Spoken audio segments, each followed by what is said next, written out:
Hello crazy all, crazy hearts, crazy people అందరూ ఎలా ఉన్నారు? ఈరోజు ఏంటబ్బా ఈ గిన్నెలో ఇదేంటి అనుకుంటున్నారా? ఇదేంటి అంటే అదొక ఫ్రూట్ అండి. యాక్చువల్గా ఈ ఫ్రూట్ నేను పైన అంతా పీల్ ఆఫ్ చేసేసాను.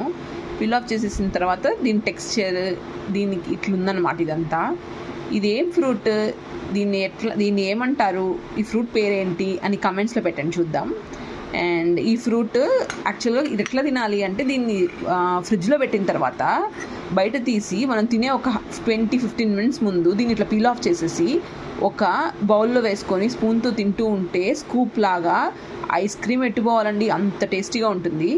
అండ్ దీని కనుక మీరు ఇలాగే టేస్ట్ చేయాలి అంటే నేను చెప్పినట్లు దీన్ని ఫ్రిడ్జ్లో పెట్టిన తర్వాత తీసి దీన్ని కనుక కింద పడిపోయింది, దీన్ని ఇట్లా తీసుకొని మనం ఇట్లా తిన్నామనుకోండి, అచ్చం అసలు ఐస్ క్రీమ్ కంటే సూపర్గా ఉంటుంది taste, at the same time healthy కూడా. సో మీరు ఇట్లా ట్రై చేస్తారా? And thanks for watching. Please like, share and subscribe my channel. ఈ వీడియో కనుక మీకు నచ్చితే ఫ్రెండ్స్ అండ్ ఫ్యామిలీతో షేర్ చేయడం మాత్రం మర్చిపోకండి. Thank you so much. Bye.